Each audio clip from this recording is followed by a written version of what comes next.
Wir sind Basti und Svenja und ihr habt zu einer neuen Folge mit Neuland Stories eingeschaltet.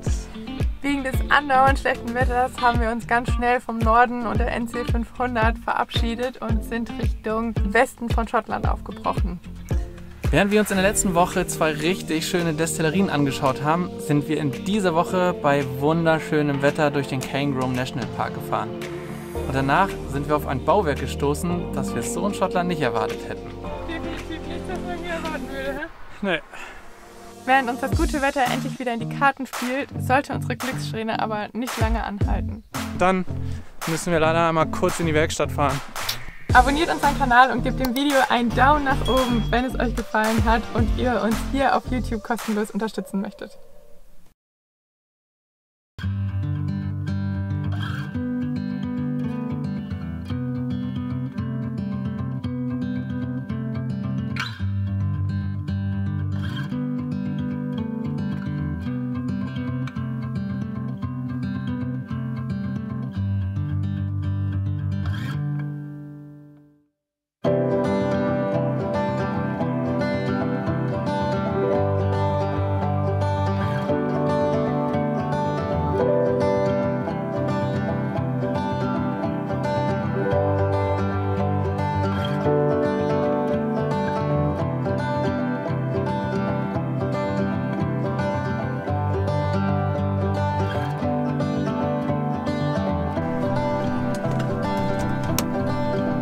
Morgen.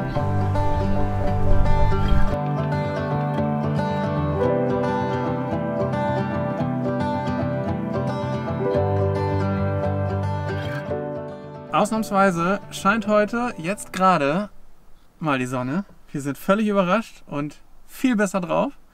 Und das wollen wir nutzen und fahren jetzt zu einem spektakulären Ort, den man hier vielleicht nicht erwarten würde.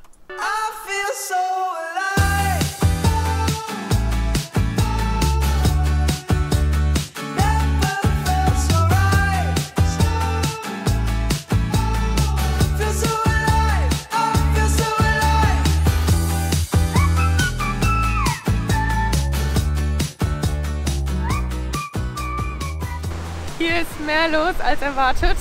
Viel mehr los. Deswegen machen wir jetzt nur einen kurzen Besuch in der Distillerie, die hier ist. Und das andere gucken wir mal heute Abend oder morgen ganz früh. Ja, das ist Wahnsinn. Also der ganze Parkplatz ist voll. Damit haben wir nicht gerechnet. Nee. Gut, dass eine Distillerie dabei ist. Kleiner Funfact über die Distillerie. Zufällig habe ich schon was darüber gelesen. Wenn man den Erzählungen glauben darf, ist es wohl die kleinste Distillerie Schottlands und hier wird wohl noch, wenn es so stimmt, alles per Hand gemacht. Nicht schlecht.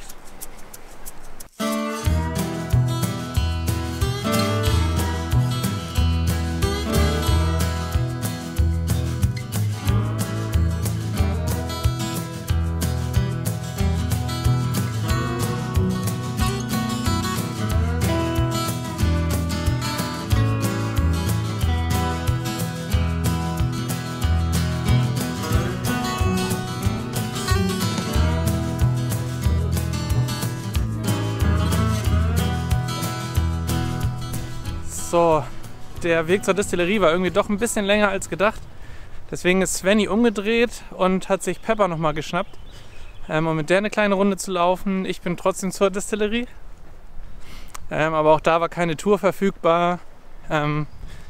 Ich durfte den ganz kleinen probieren, aber muss sagen, war auch kein Fan. Deswegen bin ich da auch mal ohne Einkaufstüte rausgegangen, was auch ganz gut so ist.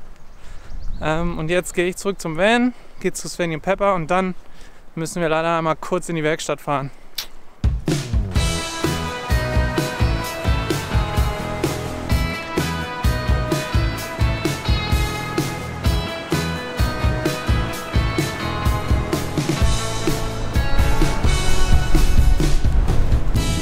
Wir unterbrechen den Reisevlog mit einer kurzen Werkstattpause, denn unsere Motoröllämpchen hat angefangen rot zu blinken, weshalb wir uns eine Werkstatt hier mal ausgesucht haben und da mal jetzt versuchen rauszufinden, ob die das für uns machen können. Also ein Ölwechsel. Also das Lämpchen blinkt und auf dem Display wird angezeigt, wir sollen einen Motorölwechsel machen lassen.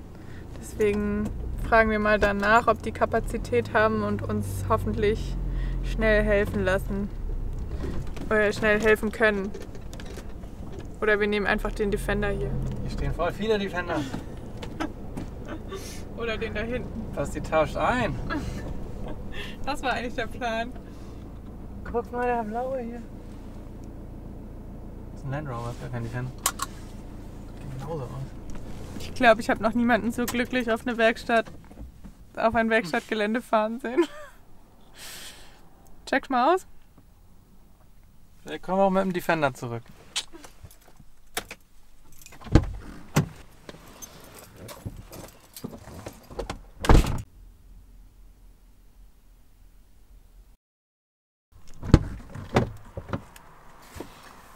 Also, die haben natürlich in den nächsten 2 Wochen keine Zeit, irgendwas zu machen. Und hier in der Nähe ist auch sehr schwer. Da haben wir so ein bisschen gerätselt zusammen. Und also sie sagten auch, wenn wir es Anfang des Jahres gemacht haben, ist es irgendwie komisch. Und es könnte schon sein, dass irgendwann diese Timestamp nicht zurückgesetzt wurde, diese Lampe. Okay. Und dass die halt auch einfach nur sagt, dass man Service machen muss nach einer bestimmten Zeit. Also nicht nur nach den 30.000 Kilometern oder wenn das irgendwas nicht stimmt, sondern auch nach 2 Jahren oder whatever. Und wenn das nicht zurückgesetzt wurde, weiß der Computer nicht, dass wieder neue 30.000 Kilometer beginnen oder sowas. Okay. Können wir vielleicht zu Hause in der Werkstatt einmal anrufen und mal fragen, ob die das zurückgesetzt haben oder... Ja. Okay. Schauen wir es nochmal checken auf dem Zettel? Ja.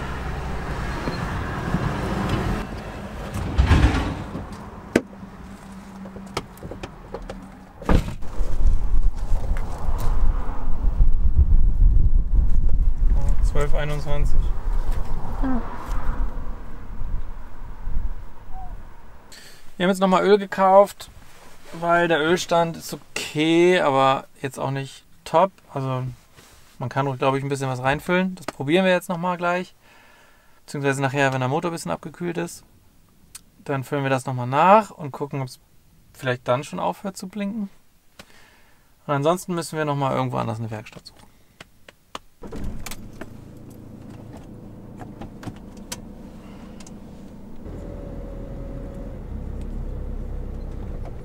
Bevor wir das Öl auffüllen, fahren wir jetzt aber noch mal ein Stückchen weiter zu einem Stellplatz, wo wir den Van auch ein bisschen stehen lassen können. Da essen wir was, machen noch mal einen kleinen Spaziergang mit Peps und dann hoffen wir, ist das Motor so abgekühlt, dass wir es auffüllen können und dann sehen wir weiter, ob das Licht aufhört zu blinken oder ob wir uns noch mal auf Werkstattrecherche begeben müssen. Ersteres wäre mir natürlich lieber. Immerhin scheint die Sonne. Hey!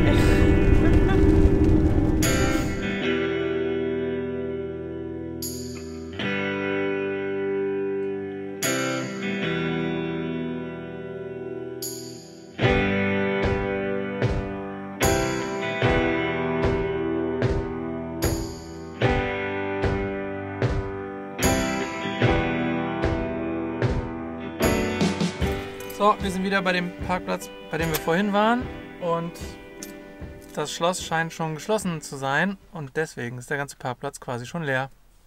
Gut für uns. Essen?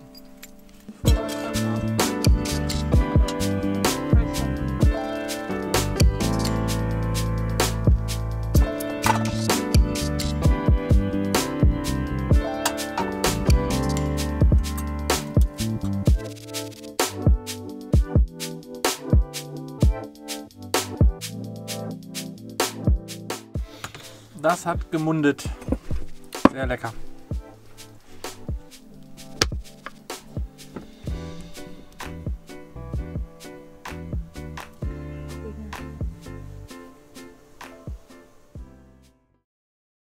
So, Öl ist nachgefüllt. Der Ölstand ist jetzt perfekt. Ist nicht so, dass wir glauben, dass der Fehler jetzt aufhört zu blinken, aber ich versuche es mal.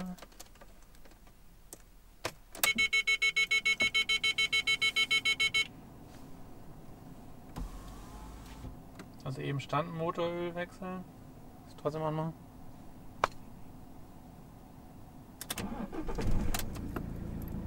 Nope.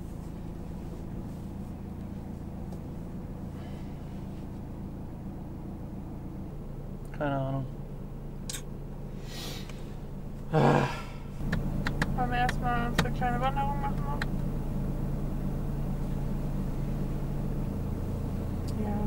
Ja. Ja.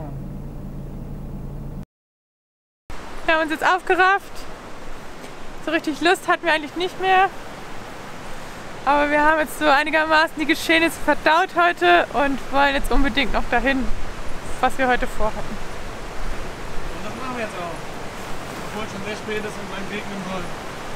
Ja, blauer Himmel.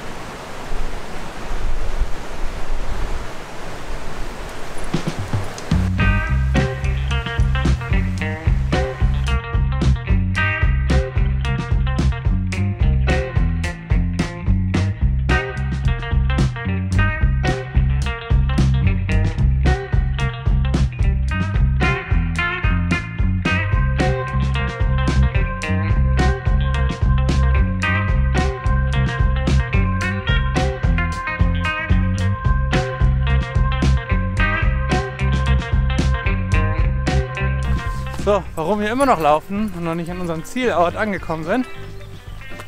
Wir haben uns verlaufen. Selbstbewusst in die falsche Richtung gegangen. Bergauf natürlich. Bergauf, genau. Also wieder bergunter. Leider ist der richtige Weg auch bergauf. Also geht es wieder hoch. Aber jetzt sind wir wieder on track. Und hoffentlich gleich da. Ja.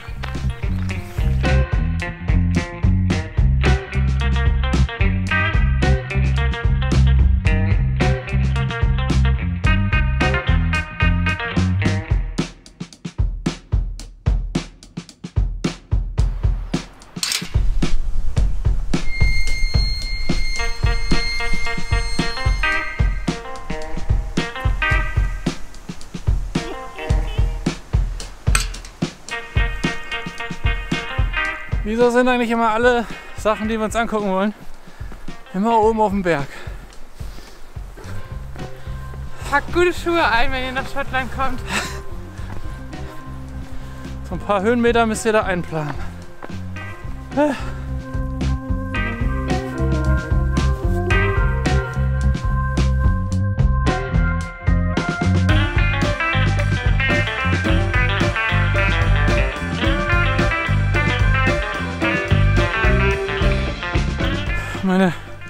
Meine Knochen fühlen sich gerade an den Ben Nevis erinnert. Scheint noch nicht so ganz raus zu sein aus den Beinen.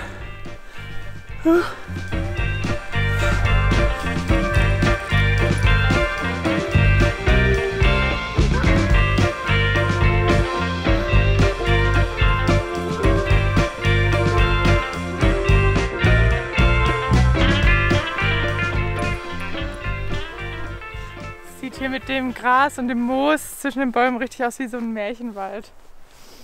Das ist richtig. Abgefahren. Aber sollte es gleich dunkel werden, auch ein bisschen spooky. I've been thinking about you. So beautiful and lovely. I wish you could Crazy. see it all the way. Definitiv nichts, was man hier erwarten würde, hä? Nee. So pure. Es war wieder ein Heidenaufstieg, aber das ist schon faszinierend. And I've seen you in the sun, Cool. shining warm upon your skin. Young feet wandering in the harbor there, and every summer since. Ooh.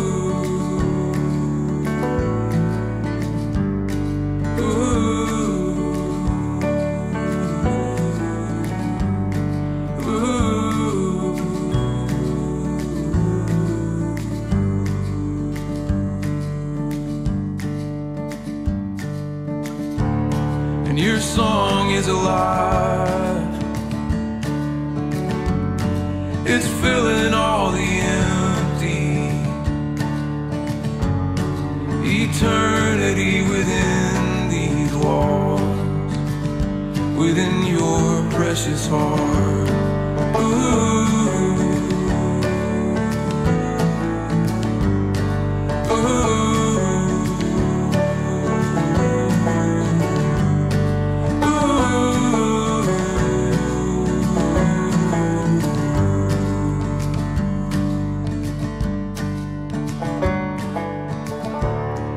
And the days can be cruel.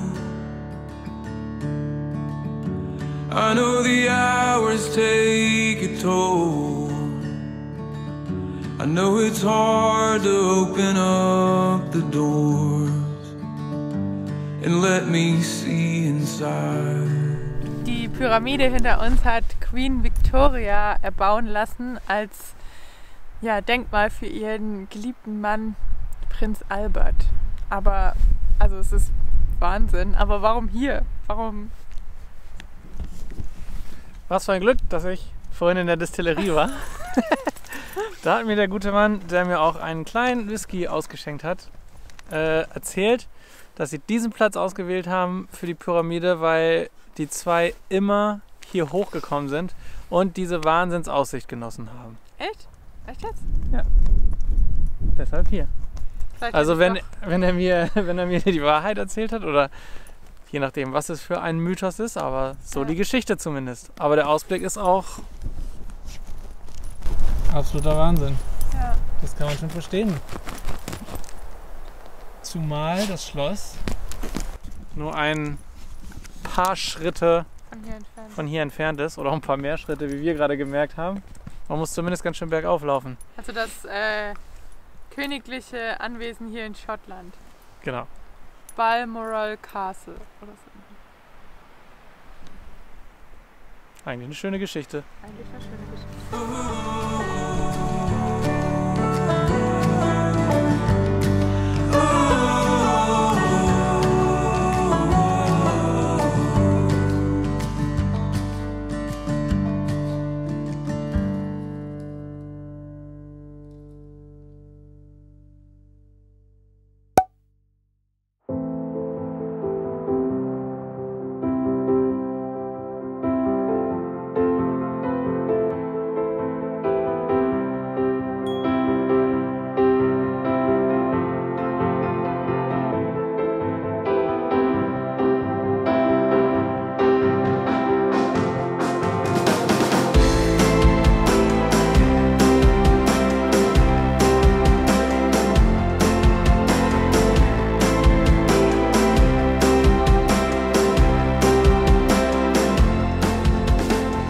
Cairngorms National Park ist der größte Nationalpark in Gesamt-Großbritannien.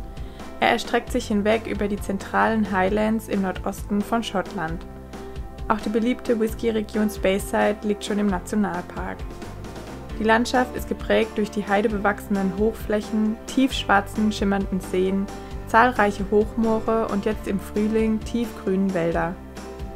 Wir befahren eine der Straßen entlang der Grenzlinie von West nach Ost und bestaunen das Naturspektakel, das sich vor unserer Windschutzscheibe erstreckt.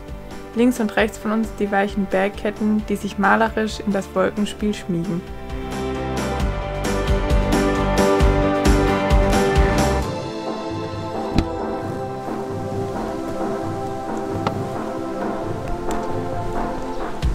Wir haben heute Morgen die Sonne genutzt und sind durch den wahnsinnigen Cairngorm National Park gefahren. Das war der absolute Hammer. Wir sind mal wieder aus dem Staunen nicht rausgekommen. Wir sind jetzt schon fast an der Küste, also wir sind Richtung Küste gefahren. Machen jetzt hier aber eine kleine Pause, weil wir haben noch nicht gefrühstückt und gehen hier auch noch mal ein bisschen mit Peppy raus. Hier hinten ist eine riesengroße Wiese, perfekt zum Spielen. Und jetzt stillen wir erstmal unsere hungrigen Mägen.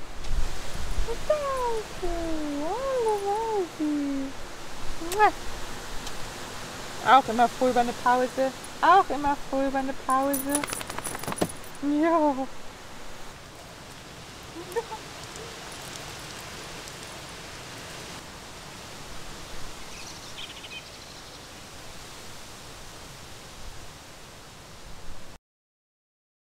So, jetzt nochmal zurück zu unserer Kontrollleuchte. Wir haben jetzt ein bisschen Rücksprache mit unseren Mechanikern des Vertrauens gesprochen und auch da wurde meine Theorie so ein bisschen bestätigt. Und zwar haben wir ja vor 30.000 Kilometern einmal einen Ölwechsel machen lassen. Da wurde auch die Kontrollleuchte zurückgesetzt und wir haben dann nach 19.000 Kilometern ungefähr haben wir schon wieder einen Ölwechsel machen lassen, weil wir, bevor wir jetzt auf große Tour gegangen sind, nochmal sicher gehen wollten, dass alles fit ist. Und damit sind wir jetzt erst 11.000 Kilometer gefahren. Und die Vermutung ist, dass die Kontrollleuchte eben nicht irgendwie auf den Stand zurückgesetzt wurde, als wir vor 11.000 Kilometern das gemacht haben. Da hat ja auch nichts geblinkt oder sowas. Dass jetzt nach dem letzten Mal, wo es zurückgesetzt wurde, wieder 30.000 Kilometer um sind und die Kontrollleuchte jetzt aufgrund der Zeit einfach nochmal wieder anfängt und einen Ölwechsel vorschlägt, obwohl wir schon einen gemacht haben. Das heißt, lange Rede, wir setzen jetzt einfach diese Kontrollleuchte zurück. Dafür haben wir eine Anleitung bekommen und das testen wir jetzt mal, ob das wirklich funktioniert bei unserem Fahrzeug. Und ihr seid live dabei, denn wir haben das natürlich noch nicht gemacht. So, Zündung an. Gaspedal durchdrücken, gedrückt halten und 7-mal die Bremse. Jetzt muss man 60 Sekunden das Gaspedal weiter gedrückt halten. So, Timer um. Gaspedal runter. Zündung aus. Schlüssel drin lassen. 60 Sekunden warten. 60 Sekunden um. Jetzt Schlüssel raus, dann wieder rein direkt und dann sollte es gehen.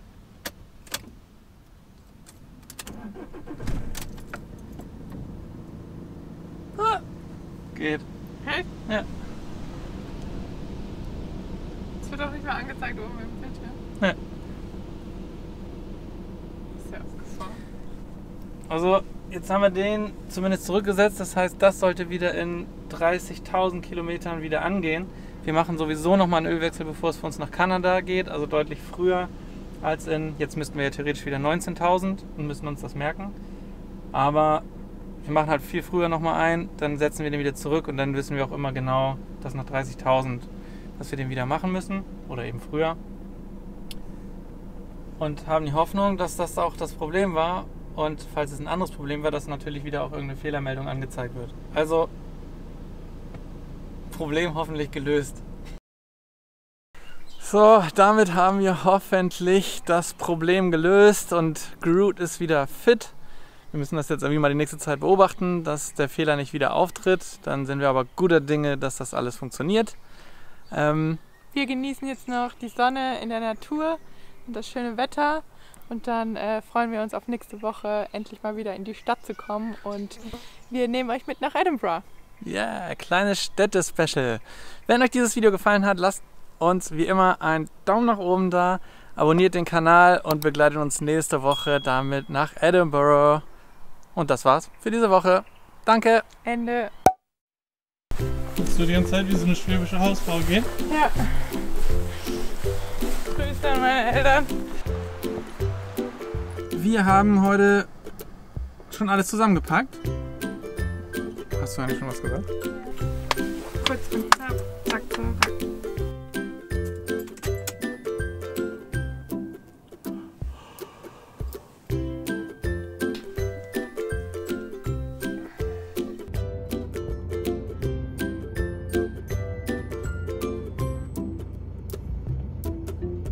Lass dir Zeit.